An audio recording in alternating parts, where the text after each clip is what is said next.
우리가 함께 나누는 말씀은 요한계시록 14장 6절에서 13절까지 말씀입니다. 우리 함께 봉독하시겠습니다.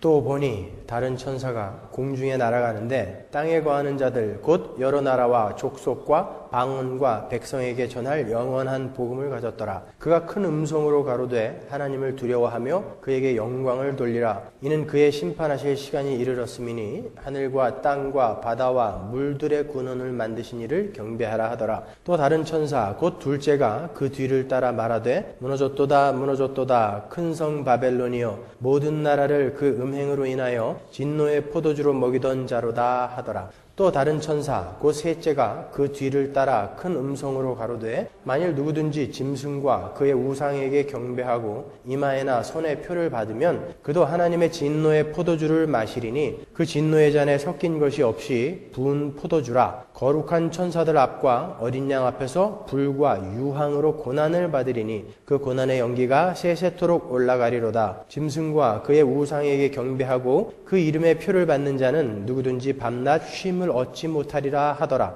성도들의 인내가 여기 있나니 저희는 하나님의 계명과 예수 믿음을 지키는 자니라. 또 내가 들으니 하늘에서 음성이 나서 가로되 기록하라. 자금 이후로 주 안에서 죽는 자들은 복이 있도다 하심에 성령이 가라사대 그러하다. 저희 수고를 그치고 쉬리니 이는 저희의 행한 일이 따름이라 하시더라. 아멘. 이제 14장의 마지막 부분까지 왔습니다. 우리가 12장과 13장 그리고 14장 서두에서 교회는 이 땅에서 세상에게 지는 모습으로 가게 되고 심지어 생명까지도 내놓아야 할 만큼 세상과의 전투는 치열한 것이다 라는 것을 공부를 했습니다. 그런데 그 가운데서도 하나님께서는 그의 백성들을 지키시고 보호하시고 양육하셔서 반드시 하나님이 원하시는 장성한 분량으로 성숙시켜 가신다는 것도 우리가 아울러 배웠습니다. 그리고 우리 교회는 짐승의 표를 받지 않고 하나님의 표를 받았기 때문에 이 땅에서 매매도 할 수 없는 그러한 불이익을 당하게 되고 때로 너무나 교묘하게 하나님을 그대로 흉내내는 뱀이 토해놓는 물로 해를 입기도 하지만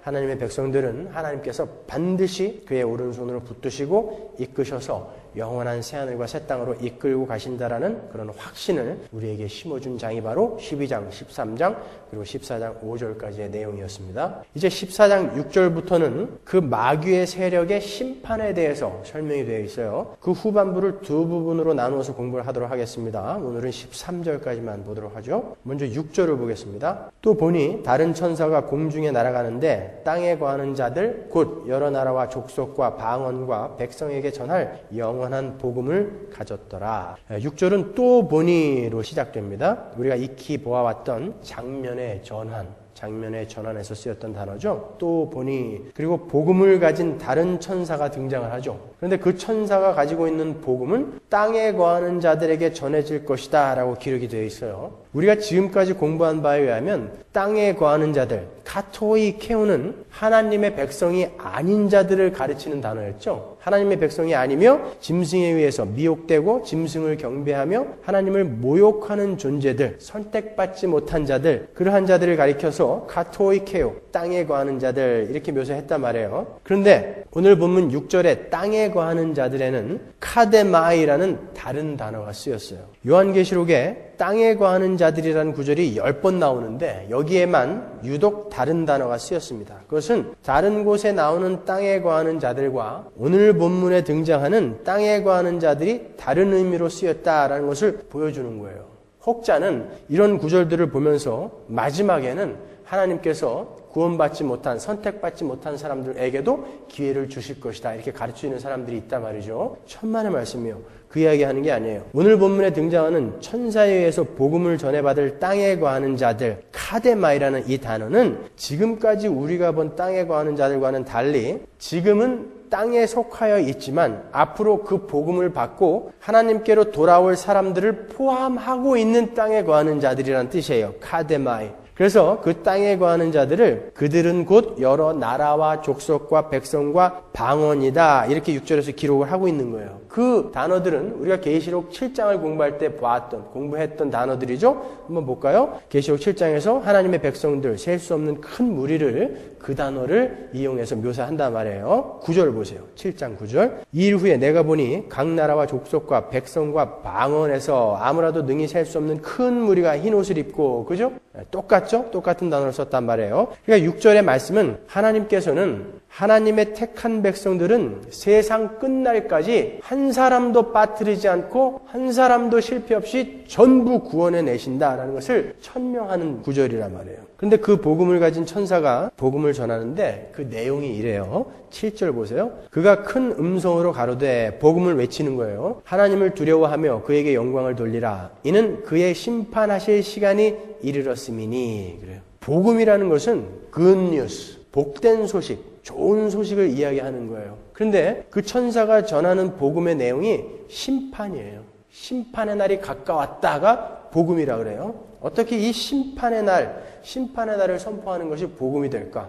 여러분, 이 심판의 날은 어떤 사람들에게는 영벌로 들어가는 저주의 날이지만 어떤 사람들에게는, 바로 여러분 같은 교회들에게는 찬란한 새 세상으로 들어가는 복된 날이 되기 때문에 복음인 거예요. 즉, 심판의 날은 구원의 완성이 이루어지는 날이 바로 심판의 날이에요. 그래서 우리에게는 복음이란 말이에요. 복음은 세상 사람들과는 관계없는 말이에요. 그래서 심판이 온다, 우리의 삶의 종말이 온다, 이것이 역설적으로 우리에게는 복음이 되는 거예요. 여러분은 어떠세요? 만일 여러분 누군가로부터 심판의 날이 가까웠다라는 이런 소식을 들으면 여러분 어떠시겠어요? 정말 기뻐요? 아, 굿뉴스네, 복된 소식이네, 이렇게 생각하시겠습니까?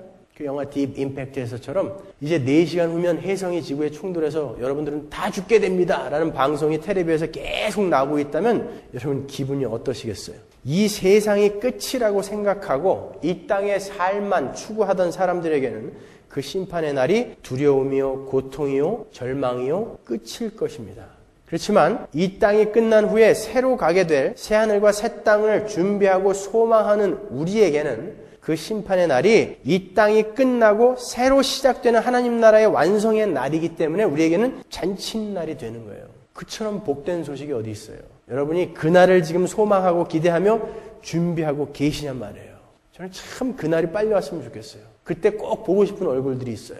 도울 김용옥, 예수는 없다, 오강남, 나는 왜 그리스도인이 아닌가, 루소, 신은 죽었다, 니체, 이런 왼수들 얼굴을 그날 좀 가까이서 한번 보고 싶어요. 분명히 하나님께서 원수의 목전에서 우리에게 잔치를 베푸신다고 말씀하셨기 때문에 우리가 볼 거예요. 진짜 있었네? 진짜 있었네? 그날이 바로 심판의 날이에요. 그러니까 통쾌한 거죠. 목사가 이런 걸로 통쾌하면 안 되는데, 그들을 긍휼히 여겨야 되는데, 저는 아주 자꾸 보고 싶어요. 그날은 분명히 옵니다, 여러분. 천사는 계속해서 이야기합니다. 그 심판의 날이 가까이 온 것이 너희에게 복된 소식이 되기 위해서는 너희가 하나님을 두려워하고 그에게 영광을 돌리는 삶을 살아야 한다라고 이야기해요. 그게 7절입니다. 그러니까 우리가 하나님의 심판을 두려워하지 않고 오히려 소망 속에 기다리기 위해서는 매일매일을 하나님을 두려워하고 그 하나님께 영광이 되는 삶을 살아야 한다라는 거예요. 여러분, 우리가 지난번에 마태복음을 공부할 때 살펴봤듯이 인류 최후의 종말은 도적같이 임할 거예요. 무슨 세계 3차 대전이나 핵폭발 이런 걸로 세계의 종말이 오지 않습니다, 여러분. 걱정하지 마세요. 여러분이 오늘도 시집가고 장가가고 애 낳고 비즈니스하고 머리 깎고 목욕하고 그러고 있을 때 도적같이 그날이 와요. 예수님께서 이렇게 말씀하시죠. 그날은 소돔과 고모라 때와 같을 것이며 노아의 때와 같을 것이다 그랬죠. 그때 그들이 뭐하고 있었어요? 전부 소 사고 밭 갈고 시집가고 장가가고 그러고 있었다고요. 아무도 이 땅에 종말이 온다는 것을 누구도 눈치채지 못하는 그날 오는 거예요. 우리가 요즘 그렇게 살고 있죠. 내가 죽을 때까지는 절대 안 올 거야. 천만에요. 그때 온다니까요. 무슨 징조라도 보이겠지. 천만의 말씀. 지금 징조가 보이고 있잖아요. 지진, 전쟁, 기아, 질병 이런 것들이 지금 보이고 있잖아요. 예수님이 말씀하신 그 징조가 지금 보이고 있잖아요. 그날은 도적같이 올 거예요. 오늘 오면 어떻게 하실 거예요? 제가 예전에 AD 78년에 그 베수비오 화산이 폭발해가지고 묻혀버린 폼페이의 유적을 한번 본 적이 있어요. 폼페이의 최후 이런 말 많이 들어보셨죠? 이 베수비오 화산이 폭발하면서 이 폼페이라는 도시, 로마의 아주 화려한 도시였죠. 거기에 네로 황제의 부인의 별장이 있었으니까 얼마나 화려한 도시였겠어요. 그 도시가 3m 높이로 그냥 매몰이된 거예요. 도시 전체가. 거기 유물을 보는데요. 정말 죽음을 준비하지 않는 사람들은 이렇게 죽는구나 라는 것을 그대로 보여줬어요. 그 화석들, 시체들이. 어떤 사람은 목욕탕에서 목욕하다가 깜짝 놀라갖고 이러고 죽고, 어떤 사람은 밭에서 밥 갈다가 죽고, 어떤 사람은 부엌에서 밥하다가 죽고, 어떤 사람은 그때도 창녀촌이 있었더구만요. 유곽에서 뻘개 벗고 죽고, 어떤 사람은 소 끌고 가다가 죽고 그대로 굳어버린 거예요. 용암에. 아무도 죽음이 자기에게 그렇게 불현듯 닥칠 거라고 준비하지 않은 거예요. 어떤 여자는 애 낳다 죽은 화석도 있더라고요. 생각이나 했겠냐 말이죠. 우리에게 종말은, 심판의 날은 그렇게 불현듯 닥칠 거예요. 근데 얼마 전에 1815년에 똑같은 화산 폭발로 12만 명이 묻혀버린 인도네시아의 그 탐보라 유적을 발굴하는데도 똑같은 화석들이 발견됐어요. 용암에 그대로 굳어버린 그 사람들의 시체들이 발견됐는데 전부 일상생활을 하고 있어요. 어떤 사람은 빨래하고 있고, 어떤 사람은 집 짓고 있고, 그러다가 확 죽어버린 거예요. 소돔과 고모라, 노아의 때가 그렇게 왔듯이 우리 인류의 종말도 그렇게 닥칠 거예요. 그러니까 우리 보고 준비하라 그러는 거예요. 성경이. 어떻게 준비하라고요? 하나님을 두려워하고 하나님께 영광이 되는 삶을 매일매일 살아라 그러는 거예요. 어제 아침에 제가 참 좋아하던 선배님이 돌연 심장마비로 갑자기 죽었어요. 개그맨 김영곤 씨가 헬스클럽 화장실에서 신문을 들고 앉아서 그냥 심장마비로 죽었어요. 제가 KBS 대학가요제 대상을 받았을 때 그때 KBS의 간판 개그맨 스타들이 김형곤, 최양락, 김미화 이런 사람이었어요. 그때 김영곤 씨하고 김미아 씨가 저를 인터뷰하러 왔었거든요. 그때부터 이제 친하게 지냈었다고요. 저한테 참 잘해줬었는데, 근데 그분의 죽음을 놓고 모든 사람이 전부 그냥 의아해 하는 거야. 넋이 빠져가지고. 왜 죽냐는 거예요. 아침에 축구하고 사우나 하러 간다고 갔는데 왜 거기서 죽냐는 거죠. 본인도 준비하지 못했을 거예요. 신문을 보려고 신문을 들고 있다가 그냥 죽었다니까요. 죽음이라는 건 그렇게 우리에게 불현듯 오는 거예요. 심판의 날도 그렇게 도적같이 우리에게 닥치지만 여러분의 개인적인 종말인 개인적인 심판의 날이 될 그 여러분의 죽음도 도적같이 여러분에게 닥칠 거예요. 그러니까 매일매일을 준비하시라는 거예요. 그때 기쁘게 떠날 수 있도록 오늘을 준비하시라는 거예요. 매사에 하나님을 두려워하시란 말이에요. 무엇을 하든 이걸 해서 정말 하나님 앞에 내가 떳떳이 갈 수 있을까? 이런 두려워하는 그 삶을 사시라는 거예요. 그리고 하나님께 영광이 되는 삶을 살아라라는 거예요. 그러면 죽음도 심판도 우리에게는 복된 소식, 굿뉴스가 될 거라는 거예요.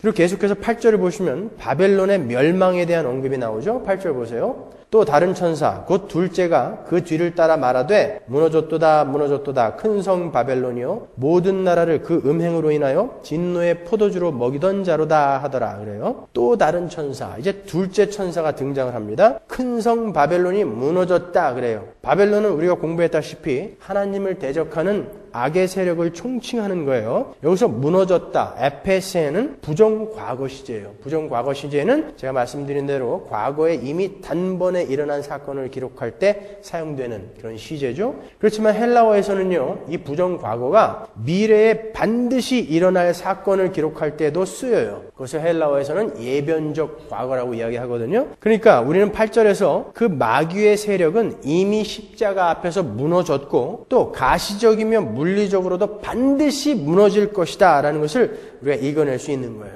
이미 무너졌고 걔네들은 앞으로도 반드시 무너질 것이다. 반드시. 근데 재밌는 건 8절에서 그 바벨론 마귀의 세력이 모든 나라에게 먹인 진노의 포도주가 10절에서는 하나님의 진노의 포도주라고 기록이 되어 있어요. 14장 10절 보세요. 그도 하나님의 진노의 포도주를 마시리니 마귀의 진노의 포도주와 하나님의 진노의 포도주를 이렇게 동시에 딱 띄워놓고 있다고요. 이게 무슨 의미인가? 이 말은 마귀가 세상에게 먹이는, 구원받지 못한 죄인들에게 먹이는 진노의 포도주는 원래 하나님 거라는 거예요. 그러니까 마귀가 세상 사람들을 미혹해서 진노의 포도주를 먹게 만든다라는 것은 하나님의 진노가 하나님의 허락 하에 하나님의 심판의 도구인 마귀를 통해서 전달된다라는 말이에요. 우리는 자꾸 이 세상은 하나님과 마귀가 싸우는 거라고 생각을 해요. 여러분, 마귀는 피조물이에요. 하나님과 싸우는 대상이 아니에요. 하나님의 도구로 쓰이는 대상이란 말이에요. 모든 것은 지금 하나님의 작정, 디크리 하에 움직여지고 있는 거예요. 하나님은 지금 하나님의 나라가 완성되기까지 마귀를 도구로 사용하고 계시다라는 것을 우리가 여기서 읽을 수 있는 거죠.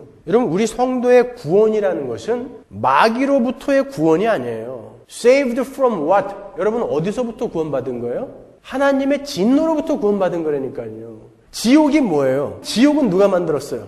마귀가 만들었다고 생각해요, 사람들이. 하나님이 만드신 거예요. 지옥에 타는 물은 성령의 물이에요. 그 성령의 물이 죄인들에게 갔을 때는 신의 산에서처럼 돌격하여 죽이는 물이 되는 거예요. 그래서 지옥불이에요. 지옥도 하나님이 다스리시는 곳이란 말이에요. 그런데 구원받은 우리는 하나님과 이제 화목해졌기 때문에 그분의 영이, 성령이 왔을 때 기쁨으로, 사랑으로 받을 수 있는 거예요. 그게 여러분의 신분이에요. 그게 거룩이라는 거예요. 여러분, 마귀의 세력과 그 마귀를 추종하는 예수 그리스도를 알지 못하는 모든 죄인들은 하나도 빠짐없이 하나님의 진노의 포도주잔을 받게 돼요. 그런데 우리는 거기서 구원받았다라는 거예요. 그래서 마귀의 진노의 포도주를 하나님의 진노의 포도주라고 그렇게 기록을 해놓은 것입니다. 근데 거기 진노의 포도주 잔을 먹이다 해서 그 먹이다, 페퍼티케라는 그 동사가 과거 완료 시제예요. 그러니까 이미 하나님의 진노의 포도주 잔을 마시게 되는 자들은 정해져 있다라는 거죠. 그걸 우리가 predestination, 예정이라고 하죠. 마귀가 세상 사람들에게 진노의 포도주잔을 먹인다. 이게 과거 완료라는 건 아직 지금 태어나지 않은 지옥 갈 사람도 있잖아요. 근데 그 사람들이 태어나지 않았음에도 불구하고 이미 그들에게 먹였다라는 건 뭐예요? 이미 하나님이 지옥 갈 놈들은 정해놨다는 거죠. 사람들은 그런 얘기를 들으면 unfair 그런다고요. 왜 누구는 구해주고 누구는 그냥 유기시키냐 그런단 말이죠. 여러분 8.15 광복절 특사로 사형수가 풀려나면서 야 불공평하다 쟤네도 풀어줘요 이렇게 얘기하는 게 말이 돼요? 감사하다 일로 가야 되는데 이 우매한 인간들이 unfair라고 이야기한단 말이죠. 왜 누구는 지옥 가게 그냥 놔두고 누구는 천국으로 건져내시는가? 몰라요. 그냥 감사할 뿐이죠. 우리는요.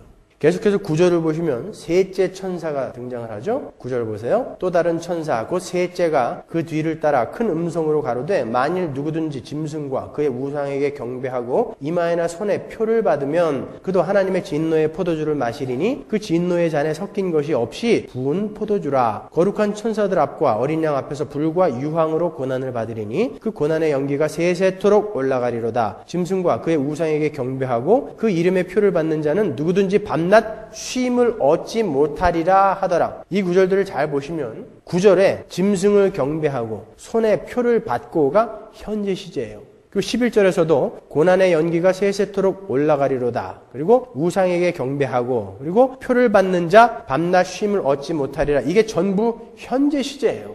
헬라어의 현재 시제는 현재 진행형을 나타내는 거라고 했습니다. 그러니까 그 말은 구원받지 못한 죄인들은 지금 이 세상에서 짐승의 우상을 경배하고 있고 손에 표를 받고 있고 그들은 이미 지금부터 고난을 받고 있고 밤낮 쉼을 얻지 못하고 조바심을 내고 있다라는 거예요. 지금 이미 심판을 받고 있는 중이라는 거예요.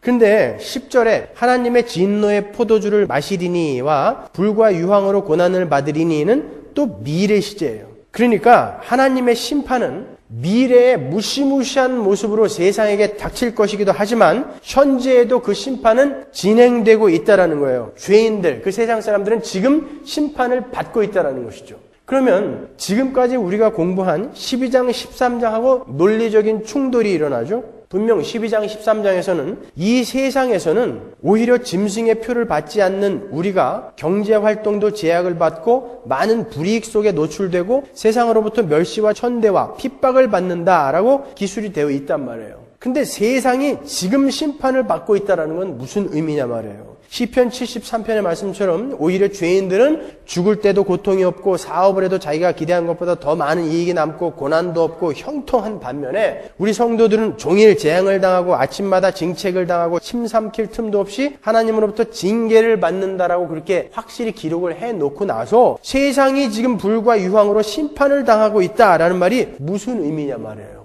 사도 바울이 오늘 우리가 공부하고 있는 요한계시록 본문의 내용을 잘 풀어서 설명해 놓은 부분이 있죠. 로마서 1장 18절로 가보세요. 제가 표준 세번역으로 읽어드릴게요. 하나님의 진노가 불의한 행동으로 진리를 가로막는 사람의 온갖 불경건함과 불의함을 겨냥하여 하늘로부터 나타납니다. 하나님을 알만한 일이 사람에게 환히 드러나 있습니다. 하나님께서 그것을 환히 드러내 주셨습니다. 이 세상 창조 때로부터 하나님의 보이지 않는 속성, 곧 그분의 영원하신 능력과 신성은 사람이 그 지으신 만물을 보고서 깨닫게 되어 있습니다. 그러므로 사람들은 핑계를 댈 수가 없습니다. 사람들은 하나님을 알면서도 하나님을 하나님으로 영화롭게 해드리거나 감사를 드리기는커녕 오히려 생각이 허망해져서 그들의 지각 없는 마음이 어둠으로 가득 차게 되었습니다. 사람들은 스스로 지혜가 있다고 주장하지만 실상은 어리석어서 썩지 않는 하나님의 영광을 썩을 사람이나 새나 네 발 달린 짐승이나 기어다니는 동물의 형상으로 바꾸어 놓았습니다. 그러므로 하나님께서는 사람들이 마음의 욕정대로 하도록 더러움에 그대로 내버려 두시니, 이게 바로 하나님께서 마귀를 시켜서 죄인들에게 하나님의 진노의 포도주를 먹인다라는 말이에요. 우리 죄인들이, 인간들이 욕심을 따라서 하고 싶은 대로 그냥 하도록 놔두는 게 하나님의 벌이란 말이에요. 25절, 사람들은 하나님의 진리를 거짓으로 바꾸고 창조주 대신에 피조물을 숭배하고 섬겼습니다. 하나님은 영원히 찬송을 받으실 분이십니다. 아멘. 이런 까닭에 하나님께서는 사람들을 부끄러운 정욕 속에 내버려 두셨습니다. 여자들은 남자와의 바른 관계를 바르지 못한 관계로 바꾸고, 또한 남자들도 이와 같이 여자와의 바른 관계를 버리고 서로 욕정에 불탔으며 남자가 남자로 더불어 부끄러운 일을 하였습니다. 그래서 그들은 그 잘못에 마땅한 대가를 스스로 받았습니다. 벌써 죄인들은 그 대가를 자기들 몸에 스스로 받고 있다는 거예요. 현재예요. 사람들이 하나님을 인정하기 싫어하므로 하나님께서는 사람들을 해서는 안 될 일들을 하게 타락한 마음자리에 내버려 두셨습니다. 타락한 일들, 우리가 하고 싶은 것들, 우리의 쾌락을 쫓아, 우리의 욕심을 쫓아 우리가 하고 싶은 것들을 그대로 하게 내버려 두신 게 하나님의 저주란 말이에요.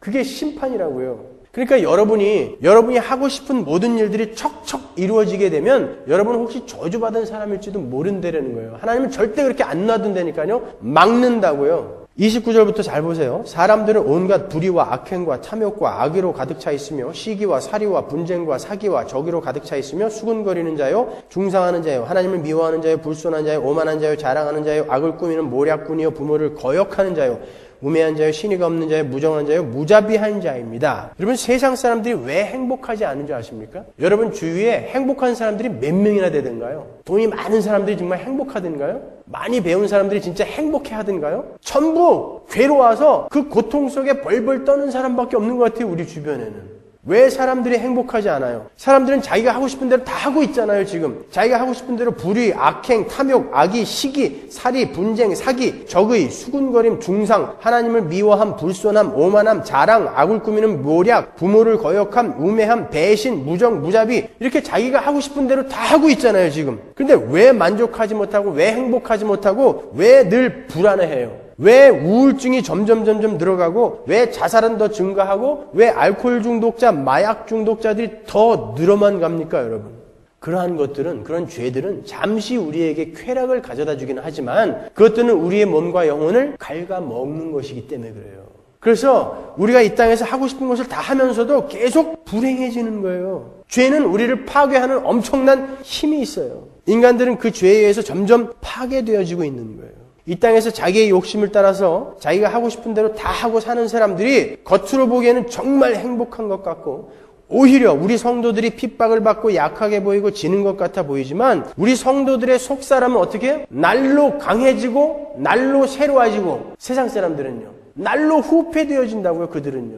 그러니까 계속 그들은 행복하지 못하고 만족하지 못하는 거예요. 근데 우리는 날이 갈수록, 죽음이 가까이 올수록 행복하고 기뻐지는 거예요. 그러니까 세상 사람들은 그 속에서 절대 쉴 수가 없어요. 그게 심판이에요. 쉼이 없는 거. 여러분, 하나님께서 왜 이스라엘이 애굽에서 고통스러워할 때 애굽을 고쳐서 그 나라를 이스라엘에게 주지 않고 왜 거기서 끄집어내서 가나안에다 갖다 넣는 줄 아세요? 애굽은 수시로 왕조가 바뀌던 나라였어요. 요셉이 국무총리였을 땐 애굽의 왕조가 기마민족이었던 힉소스 왕조였어요. 클레오파트라는요, 헬라의 톨레미 왕조잖아요. 이렇게 수시로 왕조가 바뀌었던 나라예요. 그러면 하나님께서 애굽의 왕자였던 모세를 왕을 시키고, 그리고 이미 국가의 규모를 갖춘 200만이 넘는 그 이스라엘에게 그 애굽을 착 그냥 주시면 되잖아요. 근데 왜 거기서 끄집어 내시냐고요, 그냥. 구원이라는 건 여러분이 처해진 그 상황을 바꿔주는 게 아니라는 거예요. 여러분은 자꾸 이 땅에서 내 상황을 바꿔달라고 이야기한다고요. 그건 기독교가 아니란 말이에요. 거기서 나와라가 기독교란 말이에요. 그러니까 나오세요, 거기서. 그러니까 그 나일강이 흐르는 삼각주 땅, 물을 한 바가지 더 부으면 쌀이 한 가마니가 더 나는 그 삼각주 땅에서 건져내다가 하늘만 쳐다봐야 되는 천수답 농사를 지어야 되는 가나안으로 끌고 가는 거예요. 진짜 복이 뭔지를 알려주는 거란 말이죠. 여러분의 상황을 고쳐주시는 게 구원이 아니라니까요. 그게 기독교가 아니란 말이에요. 우리는 자꾸 이 세상 것들에서 자유로워지는 거예요. 자꾸 하나하나 놓는 거예요. 근데 그걸 자꾸 움켜쥐게 해주겠다라는 게 이게 무슨 기독교냐 말이에요. 참 답답해요. 심판의 날이 왔을 때 그 왼수도 얼굴을 제가 한번 꼭 보고 싶어요. 꼭 볼 거예요, 제가. 어떻게 해서든지. 이놈의 성질도 죽어야 되는데 거기까지는 안 돼요, 또.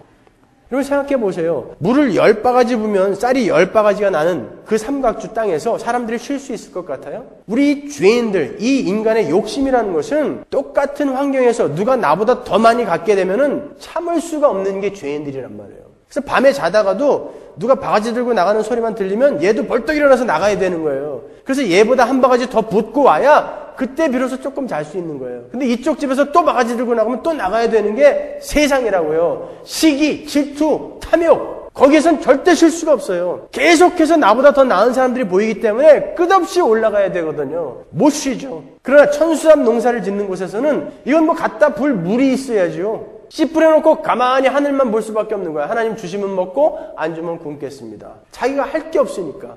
그 사람은 밤에 불 꺼지면 그냥 편안히 자는 거예요. 그걸 쉼이라고 그러는 거예요. 그걸 자유라고 그러는 거예요. 여러분, 우리에게 주어지는 모든 것은 하나님께서 우리 각자에게 필요한 만큼만 주신 거예요.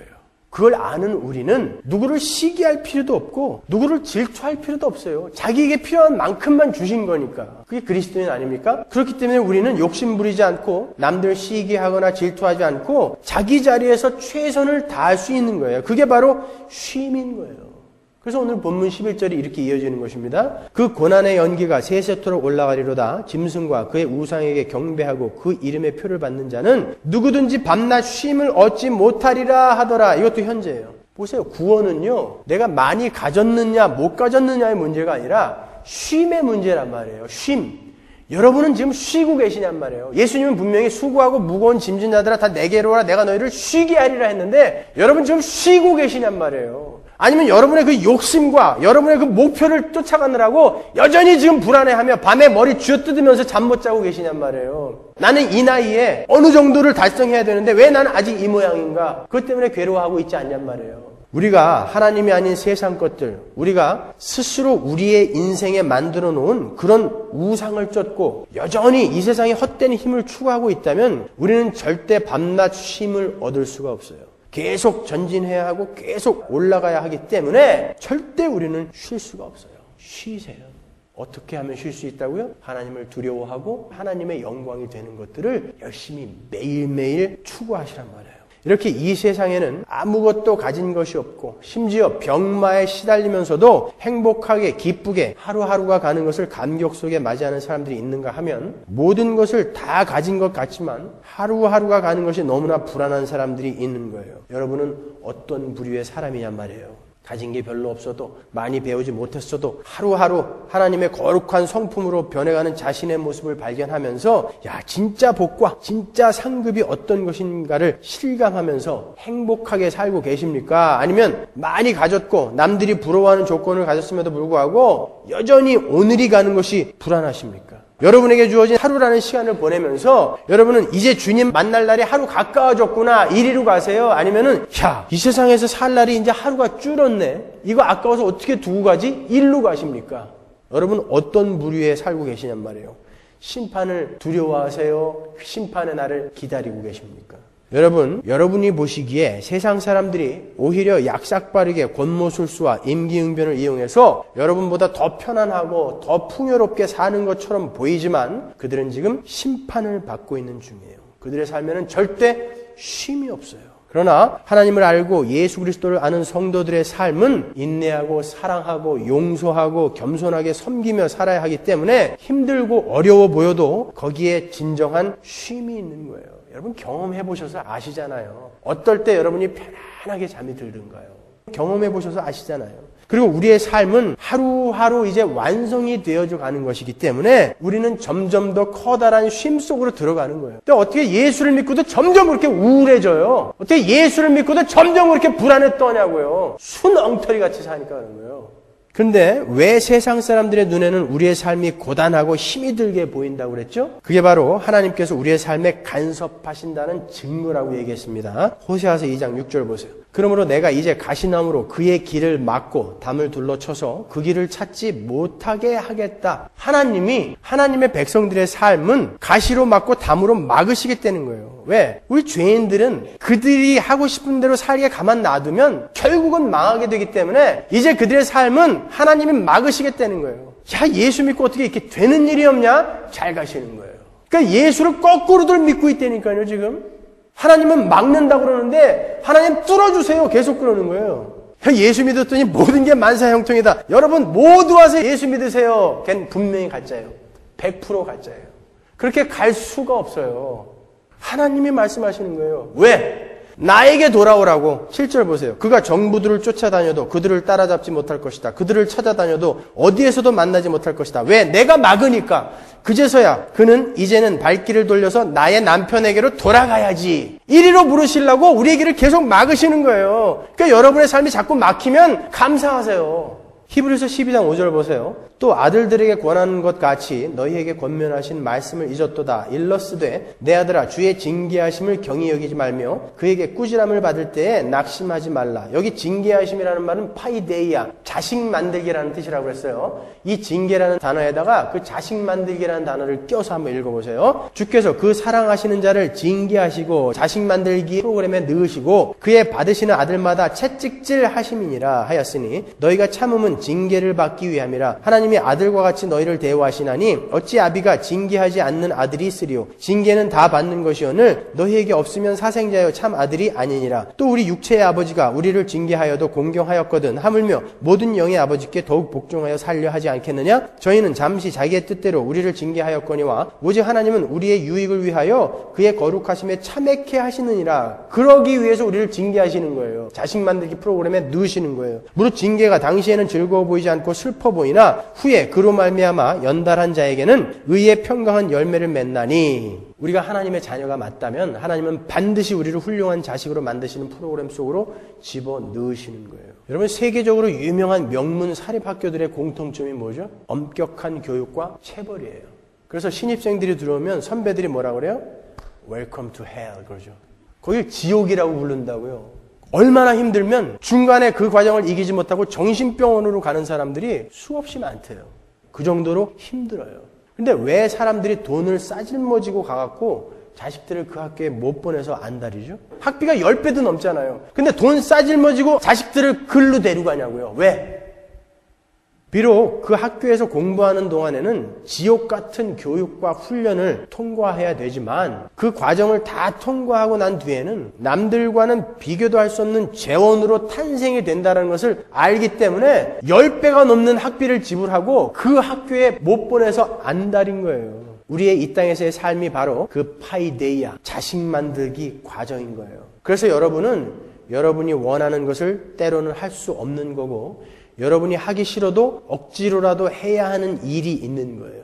그게 다 어떤 일이에요? 옛사람을 벗고 새사람을 입는 일이라고 우리가 수요 성경 공부 시간에 배우지 않았습니까? 그래서 우리의 삶이 이렇게 피곤한 거예요. 고단한 거예요. 그리고 남들 눈에 힘들게 보이는 거예요. 그러나 여러분은 그 과정만 통과하면 이제 정금같이 나오게 되는 거예요. 그러니까 우리 그리스도인의 삶이 이 땅에서 수월할 수가 없는 거예요. 그렇게 열심히 살아내서 하나님의 자식 만들기 과정 졸업 학점을 채우는 날 비로소 우리는 이 땅을 떠날 수 있게 되는 거예요.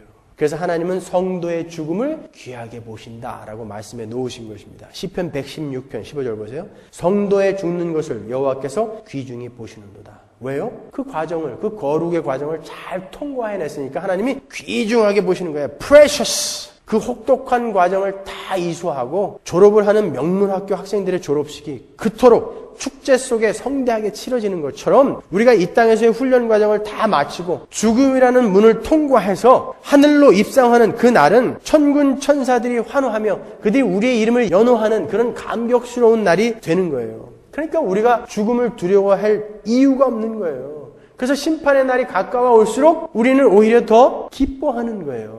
그래서 복음인 것입니다. 13절을 보시면 더욱 명확하게 확인이 될 거예요. 13절 보세요. 또 내가 들으니 하늘에서 음성이 나서 가로되 기록하라. 자금 이후로 주 안에서 죽는 자들은 복이 있도다. 죽음이 복이라는 거예요. 예수 안에 있는 자들은 죽는 게 복이라는 거예요. 근데 죽는 걸 왜 이렇게 두려워하세요? 우리에게는 죽는 게 복이에요. 성령이 가라사대 그러하다 저희 수고를 그치고 쉬리니 이는 저희의 행한 일이 따름이라 하시더라. 거기에서 비로소 완전한 쉼이 우리에게 오는 거예요. 모든 인간들이 죽음을 두려워합니다. 그런데 우리 성도들에게는 그게 복이에요. 저는 참 지금 제 모습을 볼 때 염치가 조금 없어서 그렇지 빨리 가고 싶어요. 참 하나님 앞에 면목이 없어서 그렇지 얼른 가고 싶어요. 이 지긋지긋한 더러운 육신의 몸을 빨리 벗어버리고 하나님이 주시는 그 새 몸 갖고 하나님과 함께 눈물도 없고 고통도 없고 자연계가 있고 문화가 있는 그곳에서 영원히 살 수 있는 그날 빨리 왔으면 좋겠어요. 그게 우리의 죽음으로부터 시작되는 거예요. 근데 왜 그날을 두려워하시냔 말이에요. 아니 군대 제대할 때 남아있는 사람들이 야 불쌍하다 이렇게 우는 거 봤어요? 나가는 사람들이 남아있는 사람 보고 야 내가 너 같으면 자살한다 이러고 나가는 거죠. 장례식장에 가면 전부 죽은 사람 불쌍해서 울고 있어요. 오히려 떠난 사람들이 참 어떻게 그 시간을 다 보내고 올래? 나는 다 채웠다. 홀가분하다. 그리고 떠나는 게 그리스도인의 죽음인 거예요. 그러니까 여러분은 이제 어떻게 사셔야 되겠습니까? 여러분이 이제 졸업학점을 채우고 그곳에 가면 여러분이 이제 하나님 앞에 서게 될 텐데 어떠한 사람들은 왼편에 염소로 설 것이고 어떠한 사람들은 오른편에 양으로 설 거예요. 그 사람들은 이제 세세토록 그곳에서 왕노릇을 할 거예요. 예수님과 같이. 그러니까 여러분은 이제 어떻게 사셔야 되겠냐고요. 여러분은 그렇게 존귀한 분이에요.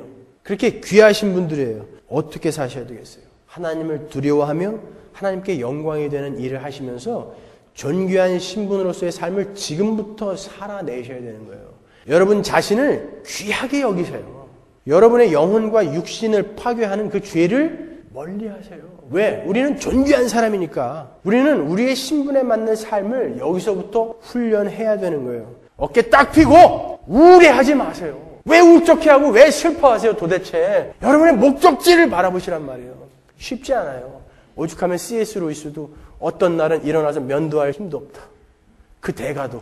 우리에게는 사단의 공격이 그렇게 수시로 닥칠 거예요. 그러나 그때마다 이 복된 소식을 기억하세요. 굿뉴스! 그들은 반드시 멸망하고 우리는 그때부터 왕노릇하게 될 것이다. 그 심판의 날은 반드시 온다. 굿뉴스. 그리고 여러분의 육신도 하나님이 부르시는 그날까지 잘 간수하셔야 돼요. 왜? 건강하게 여러분이 이 땅에서 해야 할 일이 있기 때문에 그래요. 벽에 모칠할 때까지 천년 만년 살려는 얘기가 아니라 하나님이 살려놓으시는 그 시간까지는 건강하게 자기의 몸에 대해서 책임을 지셔야 되는 거예요. 여러분의 육신을 부패하게 만드는 술, 담배, 마약 이딴 거 입에도 대지 마세요.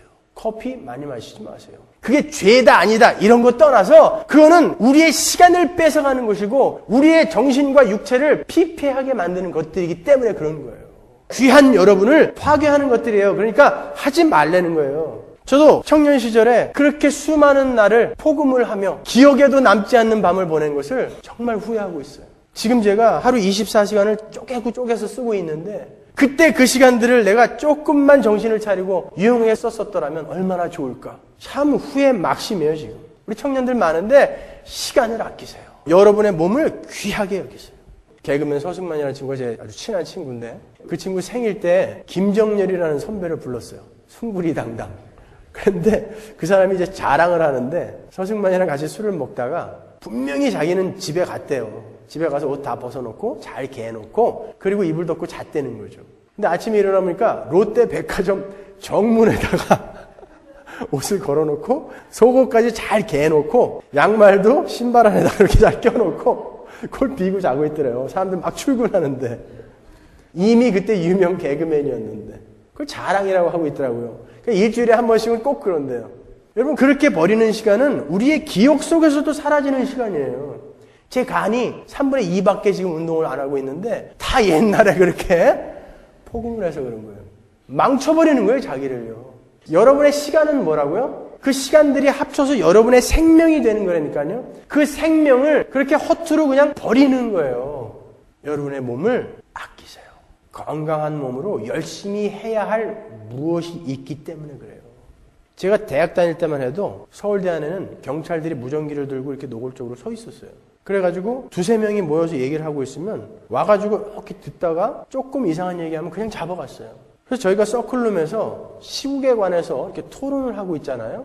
어떻게 알았는지 경찰들이 그냥 팍 들이닥쳐요. 그 빡빡 깎은 걔네들은 뭐 하는 애들인지 지금도 잘 모르겠는데 걔네들하고 같이 그냥 빵 들이닥쳐요. 그러면 친구들이 그냥 창문으로 뛰어내리고 화장실로 도망가고 다 도망가죠. 그때 저는 의자에 딱 앉아 있었어요. 야, 쪽팔리게 뭘 도망가냐. 경찰들이 딱 잡으려고 그러면 놔라. 내 손으로 간다. 그거 갖고 죽도록 두들겨 맞고 왔죠.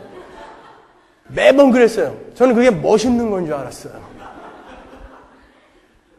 주기철 목사님이 일본 순사들이 끌고 가려고 그럴 때 기둥을 붙잡고 안 간다 그랬대요. 나 좀 살려달라고.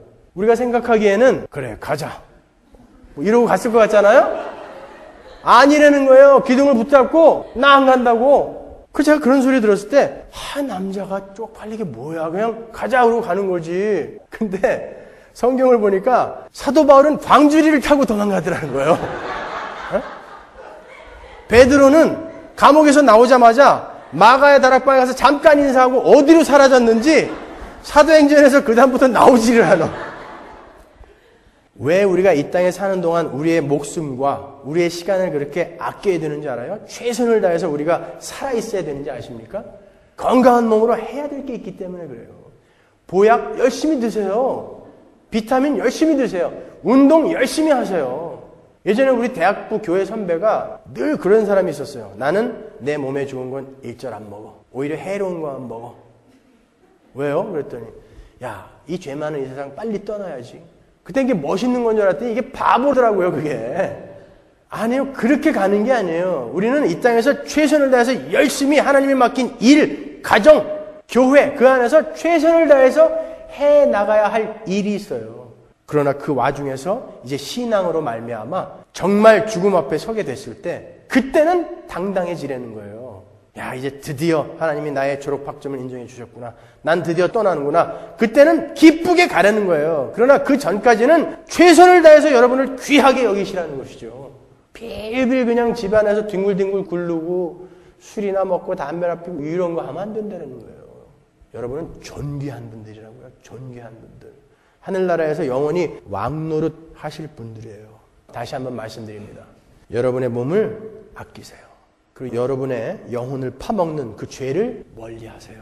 죄는 여러분을 파괴합니다. 그리고 여러분의 마음을 지키고 여러분의 생각도 더러운 세상 것들로부터 지켜내십시오. 그게 이 땅에서 여러분이 유일하게 하셔야 될 일이고 하나님께서 가장 기뻐하시는 일이에요. 여러분 조금만 더 가면 우리에게 영원한 쉼이 옵니다. 조금씩만 더 힘을 내세요. 그리고 그날까지는 우리 아버지의 혹독한 양육 훈련을 잘 이겨내자고요. 그 훈련 이겨내면 우리에게는 영광스러운 새날이 약속돼 있어요. 그러니까 12절에 성도들의 인내가 여기 있나니 저희는 하나님의 계명과 예수의 믿음을 지키는 자다라고 그렇게 현재형으로 우리가 해야 할 바를 기록해 놓은 거예요. 뭐 하라고요? 인내하고 하나님의 계명을 잘 지켜라. 그리고 예수 믿는 믿음 잘 지켜라. 그게 우리가 해야 될 일인 거예요. 왜요? 그게 여러분을 존귀하게 여기는 길이에요. 여러분을 파괴하지 않는 유일한 길이에요. 여러분은 존귀한 분들입니다. 기도하겠습니다.